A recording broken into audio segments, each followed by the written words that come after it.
मैं डॉक्टर लक्ष्मी नारायण, प्रवक्ता इतिहास, राजकीय मॉडल संस्कृति वरिष्ठ माध्यमिक विद्यालय ततारपुर इस्तमुरार रेवाड़ी हरियाणा, आप सभी विद्यार्थियों का आज के व्याख्यान में स्वागत करता हूं।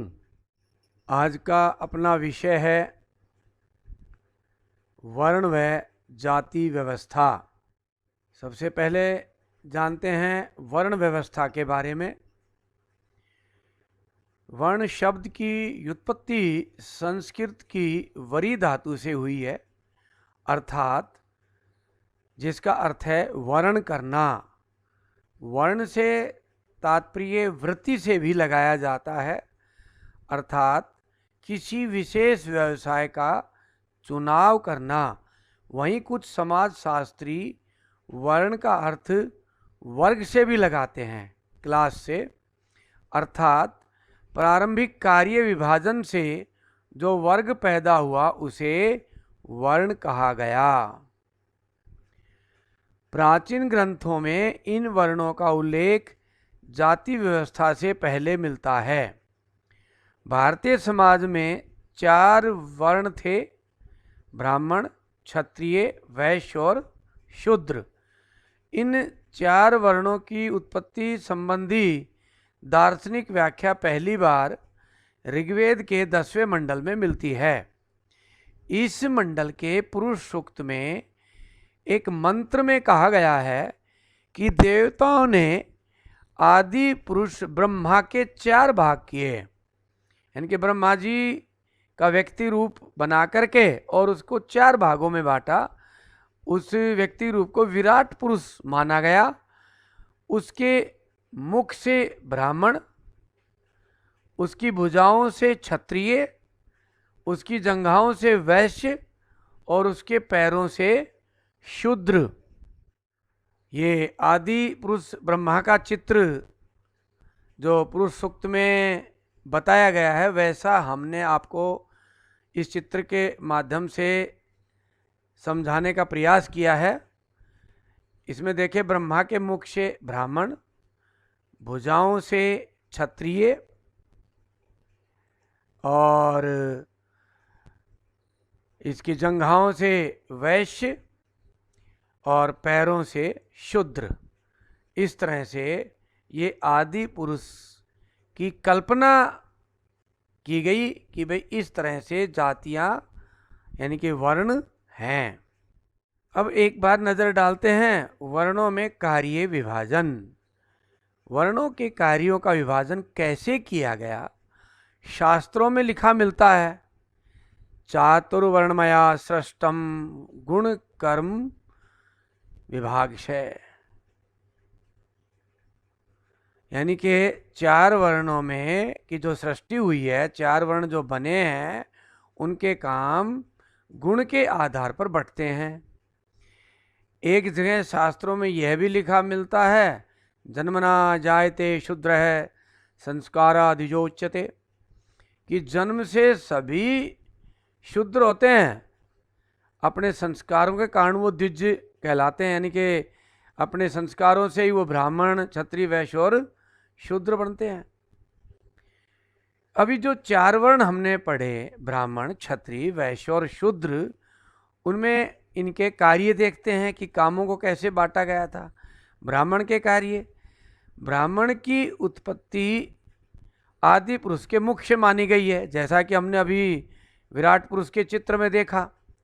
ब्राह्मण का कार्य यज्ञ आदि धार्मिक अनुष्ठान करवाना, शिक्षा देना व वेदों का अध्ययन करना, दान लेना व दान देना। शासकों के यहाँ राजा को परामर्श भी ये लोग देते थे। अब क्षत्रिय के कार्य क्या थे? क्षत्रिय की उत्पत्ति पुरुष की, उस विराट पुरुष की भुजाओं से मानी गई है। इसके कार्य क्या थे? राज्य का शासन करना, उसकी रक्षा करना, उसका संचालन करना, यानी कि राजकार्यों के लिए थे ये। साम्राज्य की सुरक्षा करना, दुश्मन के आक्रमण से साम्राज्य की रक्षा करना, राज्य में दंड व्यवस्था यानी कि कानूनों को लागू करना, राजकार्यों में ब्राह्मणों से शास्त्र सम्मत नीति की सलाह लेकर कार्य करना, ये क्षत्रियों के कार्य बताए गए हैं। वैश्य के कार्य, वैश्य की उत्पत्ति आदि पुरुष की जंघा से मानी गई है। अभी हमने विराट पुरुष के चित्र में देखा है। इसके कार्य क्या थे? यज्ञ करना और वेदों का अध्ययन करना, यानी कि ब्राह्मणों वाले कार्य भी करते थे, परंतु प्रमुख कार्य इनका कृषि और व्यापार करना था, ब्याज पर ऋण देना था और दान देते थे ये लोग। तो ये वैश्य के कार्य थे।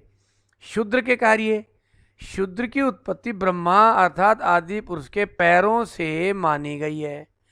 पैरों का अर्थ होता है आधार, अर्थात संपूर्ण समाज के आधार थे ये। सभी प्रकार के निर्माण कार्य इन्हीं के हाथ में था। इनके प्रमुख कार्य इस प्रकार हैं: तीनों चरणों की सेवा करना, धार्मिक अनुष्ठान करवाने व वेद अध्ययन की मनाही इन लोगों को थी। इनके प्रमुख कार्य जो थे वो ये थे: बर्तन बनाना, जूते बनाना, कपड़े बनाना, शिल्प कार्य करना, कृषि करना, पशुपालन करना और अन्य कार्य जो उस समय जरूरत के लिए समाज में चाहिए थे वो करते थे। उपरोक्त चार वर्णों को अपना अपना कार्य करने पर विशेष बल दिया गया है।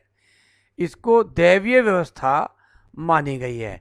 जैसा कि हमने चित्र में देखा कि ब्रह्मा जी से जोड़ दिया, तो ये दैवीय व्यवस्था मानी गई है। शासकों का कर्तव्य होता था कि इस वर्ण व्यवस्था को लागू करे। यह वर्ण व्यवस्था कठोर नहीं थी उस समय आरंभ में। एक व्यक्ति अपनी योग्यता के अनुसार दूसरे वर्ण के कार्यों को अपना सकता था। इन चार वर्णों को एक चक्र में समझते हैं। इस चक्र में ब्राह्मण का कार्य हमने देखा, पूजा पाठ करवाना, शिक्षा देना। क्षत्रिय यानी कि राष्ट्र की रक्षा करना, युद्ध करना। वैश्य व्यापार और कृषि का कार्य करना। शूद्र अन्य निर्माण कार्य करना, कृषि, पशुपालन, बर्तन बनाना, कपड़े बनाना, जूते बनाना, ये सब कार्य वह शूद्रों के हाथ में थे। इसमें इस चक्कर के माध्यम से ये समझाया गया है कि अपना सोपानात्मक वर्ण व्यवस्था नहीं थी ऊपर से नीचे की तरफ, ये एक चक्रात्मक वर्ण व्यवस्था थी। एक चक्र था जिसमें सबको सबकी आवश्यकता थी, किसी प्रकार का शोषण नहीं था, सब समान थे, प्रत्येक को दूसरे की आवश्यकता थी। इस चक्र के माध्यम से यह समझाया गया है। अब विद्यार्थियों समझते हैं जाति व्यवस्था को। हमने ऊपर चार वर्ण पढ़े। चार वर्ण धीरे धीरे अनेक जातियों में बढ़ते चले गए। जैसे जैसे कार्य बढ़ते चले गए वैसे वैसे काम भी बढ़ने चले गए, काम करने वाले लोग भी बढ़ते चले गए और उनकी श्रेणियां बढ़ती चली गई, जिनको जाति नाम दे दिया गया। सबसे पहले जाति और कास्ट शब्द के अंतर को समझते हैं, क्योंकि आजकल हम अंग्रेजी में कास्ट बोलते हैं, परंतु ये दोनों शब्द आपस में एक दूसरे का अर्थ नहीं है। पहले जाति शब्द को समझते हैं। जाति क्या होती है? जाति का अर्थ होता है स्तर, स्टेटस, व्यावसायिक पद। आज भी हम किसी के व्यावसायिक पद से उसको कहते हैं किस स्तर पर नौकरी कर रहा है, किस स्टेटस पर नौकरी कर रहा है, उसके व्यावसायिक पद से देखते हैं। और यदि वो अफसर लगा हुआ है तो हमारी नज़रों में बहुत ऊंचा स्थान रखता है। यदि 4th क्लास लगा हुआ है तो वो थोड़ा नज़रें हम देखते हैं कि छोटा आदमी है। आज भी हम ऐसा करते हैं, उसमें भी ऐसा ही रहा होगा। व्यावसायिक पद से हम सामाजिक स्तर तय करने लग गए, जबकि ये कास्ट जाति क्या थी? सिर्फ व्यावसायिक पद था। ये जातियां कार्य के सोपान की जगह आज सामाजिक स्तर के सोपान तय करने लगी। और आज क्या है? ये सिर्फ सामाजिक स्तर तय करने वाली एक बुराई रह गई है, क्योंकि वो व्यवसाय उन जातियों के सबके अब छूट चुके हैं और वो खत्म हो चुके हैं आज के युग में। अब इसको हम अंग्रेजी में कास्ट कहते हैं। कास्ट शब्द की व्याख्या समझते हैं।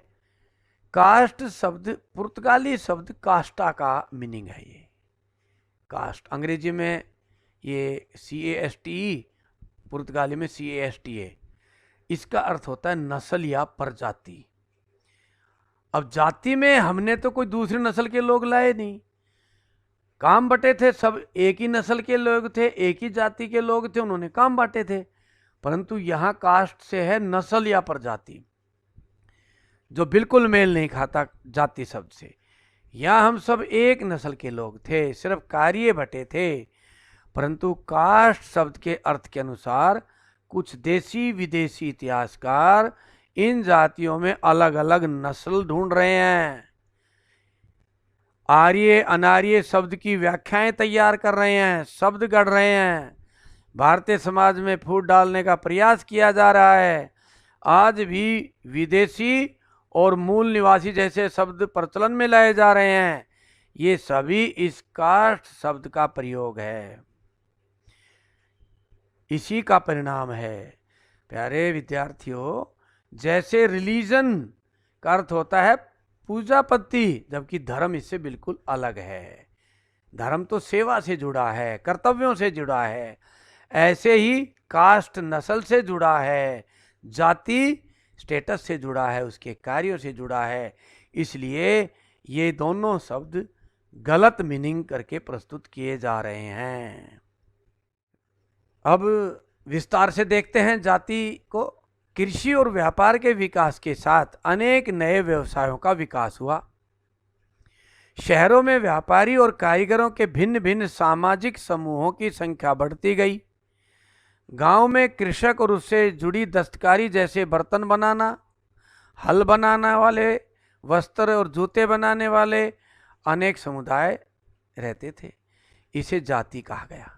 अलग अलग कार्य करने वालों के अलग अलग समूह बन गए।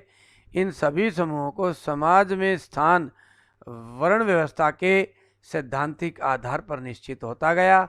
इस तरह से उपवर्ण बनते गए और ये उपवर्ण जातियां कहलाई। जैसा कि मैंने ऊपर बताया कि बहुत काम बढ़ते चले गए, अलग अलग काम बढ़ते चले गए, लोग अपनाते चले गए। अब वर्ण में उपवर्ण उपवर्ण बनते चले गए तो उनको जातियां कहा गया। धीरे धीरे यह जातियां वंशानुगत हो गई। इसी आधार पर जाति व्यवस्था भी वंशानुगत हो गई। जिसने जो काम अपनाया वह ही उसकी जाति बन गई। आक्रमणकारी भी आते थे भारत में, जैसे उस समय शक आए, कुषाण आए, हूण आए, ये भी भारतीय समाज में मिल गए। आक्रमणकारियों में जो जिस व्यवसाय को करता था उसको हमारे समाज ने उसी जाति में शामिल कर दिया। धीरे धीरे जातियों में भी अनेक उपजातियां बनती चली गई। कुछ शिलालेखों से पता चलता है और आज भी हम समाज में देखते हैं कि ब्राह्मणों में भी अनेक उपजातियां हैं। वैदिक ज्ञान की शाखा, गोत्र, पूर्वज, मूल निवास स्थान, गांव, अनेक उपजातियां इनके आधार पर बांट दी गई हैं। इन जाति व्यवस्थाओं को फिर स्थायित्व प्रदान किया गया और स्थायित्व प्रदान करने के लिए कुछ उपाय किए गए। उन उपायों को देखते हैं एक बार। जाति व्यवस्था के नियमों को स्थायित्व प्रदान करने वाले उपाय क्या थे? धर्म शास्त्रों के अनुसार जाति व्यवस्था के नियमों को स्थायित्व प्रदान करने के लिए मुख्यतः निम्नलिखित उपायों का अनुसरण किया गया। क्या कहा गया? कि भाई ये दैवीय उत्पत्ति है। अब ये समाज में कहा जाने लगा कि भाई ये जो जातियां हैं ये दैवीय हैं। जैसा कि हमने विराट पुरुष को देखा अभी पीछे, ब्रह्मा जी से इसको जोड़ा गया कि भाई उसके सिर से ब्राह्मण, भुजाओं से क्षत्रिय, जंघाओं से वैश्य, पैरों से शूद्र। तो इस तरह से दैवीय उत्पत्ति इसको नाम दे दिया गया कि भाई ये दैवीय उत्पत्ति है जातियां। आत्मा, कर्म और पुनर्जन्म का सिद्धांत, ये भी कहा गया कि भाई आत्मा है वो किसी जाति की नहीं होती। आत्मा जन्म लेती है और पुनर्जन्म लेती है अपने कर्म के हिसाब से। जो जैसे कर्म करेगा अगले जन्म में उसको उसी जाति के में जन्म मिलेगा। यदि कोई ब्राह्मण नीच कर्म करेगा तो अगले जन्म में वो शूद्र घर में पैदा होगा। यदि कोई शूद्र अच्छे कर्म करेगा तो अगले जन्म में वो ब्राह्मण पैदा होगा। ऐसा समाज में बताया गया और गीता में भी ऐसा ही कहा गया है। तो इसलिए सब लोग अपने कार्य को बड़ी कर्तव्य परायणता के साथ अच्छी प्रकार से करते थे, ताकि अगले जन्म में वो उच्च वर्ण में पैदा हो। फिर जातियों को स्थायित्व प्रदान करने के लिए राजा का कर्तव्य भी निश्चित किया गया, कि राजा का वह कर्तव्य बनाया गया कि वह अपने राज्य में यह सुनिश्चित करें कि सभी जातियां अपने अपने कार्य को करें। एक उपदेशात्मक उपाय भी अनेक शास्त्रों में, कथाओं में, गाथाओं में, उपदेशों में ये कहा गया कि अपनी अपनी जातियों के कार्य करना कर्तव्य परायणता है। भगवत गीता में भी ऐसा ही कहा गया है कि प्रत्येक जाति को अपने काम को मन लगा करके करना चाहिए, ताकि उसको फिर अगले जन्म में उच्च वर्ण में स्थान मिले। इस तरह से ये उपाय किए गए ताकि प्रत्येक जाति अपने अपने कार्यों को ठीक ढंग से करे। जाति व्यवस्था की विशेषताएं देखते हैं कि जाति व्यवस्था की विशेषताएं क्या हैं। आरंभ में जाति व्यवस्था का भौतिक आधार था, अर्थात कार्य बटे हुए थे। धीरे धीरे इसने अपनी सामाजिक पहचान बना ली, सामाजिक जड़ता बन गई। जो काम जो करता था वही काम उसकी चिपट गया और उसकी जाति पक्की हो गई। अब इसकी विशेषताओं पर नजर डालते हैं। जब जातियां पक्की हो गई तो जातियां की विशेषताएं क्या हैं? पहली है वंशगत व्यवसाय, यानी कि जातियों का व्यवसाय अब वंश से तय होने लगा।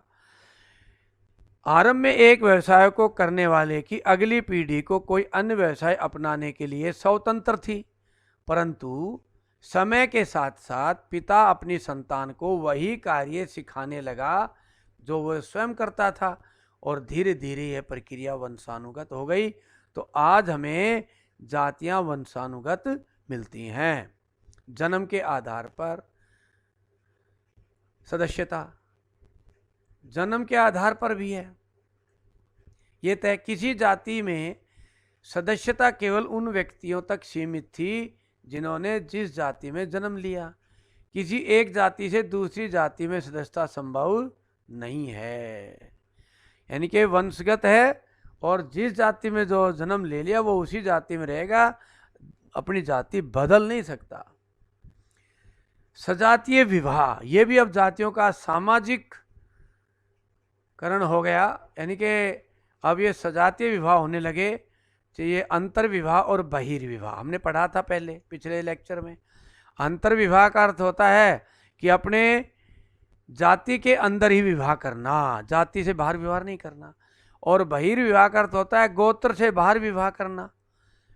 यहाँ यह भी विचारणीय है कि आरंभ में उसी परिवार की लड़की से विवाह को प्राथमिकता दी गई होगी जिसका परिवार वही कार्य करता होगा जो लड़के वाले करते हैं, ताकि वह लड़की उस परिवार में आकर के उसके व्यवसाय में हाथ बंटवाए, क्योंकि पीछे से अपने पिता के घर में ट्रेनिंग लेकर आ रही है। अर्थ यह है कि हमने अपने स्वार्थ के लिए अपनी ही जाति में विवाह शुरू किए होंगे, जो समय के साथ नियम बन गए और शास्त्र सम्मत स्थान ले लिया। अगला है जातीय पंचायतें। समाज में फिर जातीय पंचायतें बन गई। जब जातीय पक्की हो गई, वंशानुगत हो गई, जन्म के आधार पर हो गई, तब वो जातियों ने अपनी अपनी पंचायतें बना ली। और उन पंचायतों के कार्य क्या थे? जातियों के पंचायत के कार्य देखते हैं। ये पंचायतें इस बात का ध्यान रखती थी कि हमारे कार्य को कोई अन्य जाति का व्यक्ति ना करे। एक ही कार्य करने वालों को अपनी जाति में ये लोग शामिल करते थे।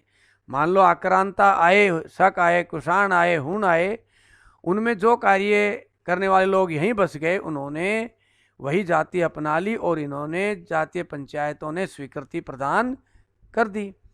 ये पंचायतें इस बात का भी ध्यान रखती थी कि विवाह सजातीय हों और अपने गोत्र से बाहर हों।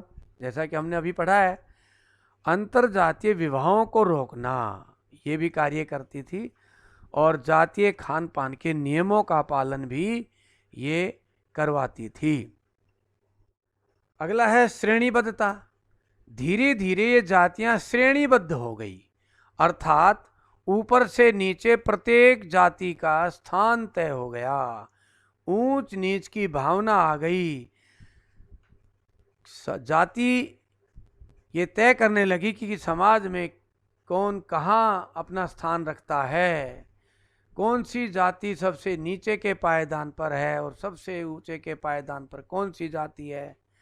ऐसा उनके द्वारा किए जा रहे कार्यों से तय होने लगा और धीरे धीरे छुआछात की भावना समाज में आई और जो एक बुराई बनती चली गई। परंतु आज जातियों के अनुसार कार्य खत्म हो चुके हैं। जातियां सिर्फ एक सामाजिक महत्व की बनकर रह गई हैं और इस कारण समाज में फूट पड़ रही है, राष्ट्रीय एकता के रास्ते में बाधा बन रही है। इसलिए इन जातियों को धीरे धीरे ख़त्म किया जाना चाहिए और समय के साथ साथ ये जातियां ख़त्म भी हो जाएंगी। तो इसी के साथ आज का हमारा यह विषय समाप्त होता है। अभ्यास के प्रश्न।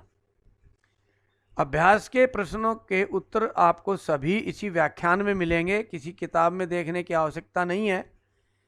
पहला प्रश्न है, वर्ण व्यवस्था क्या है? आदि पुरुष के अंगों के अनुसार चारों वर्णों के नाम लिखें। चारों वर्णों के कार्य क्या हैं, वर्णन करें। जाति से क्या अभिप्राय है? जाति व्यवस्था के नियमों को स्थायित्व प्रदान करने के क्या उपाय किए गए हैं?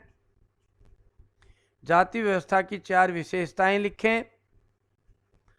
जातीय पंचायतों के कोई 3 कार्य लिखें। इसी के साथ आज का हमारा व्याख्यान समाप्त होता है।